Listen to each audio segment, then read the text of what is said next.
I'm going to be comparing Black Trash by Charles Mills to Tommy Selby's Justice, Work, and Ghetto Poor. Tommy Selby starts this chapter off by explaining that a ghetto is a predominantly black neighborhood with a high concentration of poverty. Why do ghettos exist? The answer to this goes way back in American history. Charles Mills brings up the idea of Herrenvolk ethics to explain the social contract. It states that whites are seen as more valuable than blacks. Although it is hard to swallow, for centuries this idea was true, and many argue that this idea is still true. Blacks were seen as practically worthless, no better than a mule or any other piece of property. This justified slavery to many American citizens back in the day. But after slavery was abolished, blacks were still seen as worthless and lesser than whites.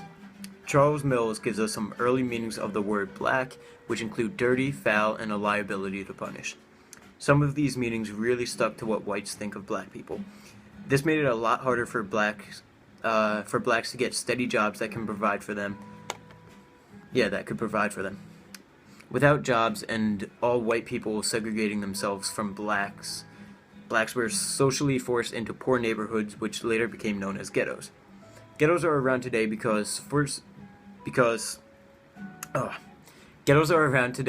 of centuries of repression towards blacks and how many different malicious ideas of blacks stuck. Not because there aren't enough jobs, as many people believe. Getting rid of ghettos is a big argument, and people have different views as how to do it.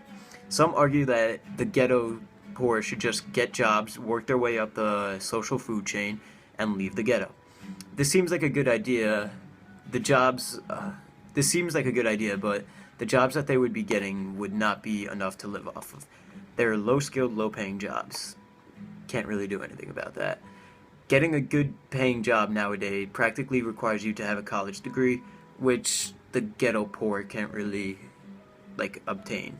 They can't pay for college or anything. So, yeah. Many of the ghetto poor choose not to work because it isn't worth it.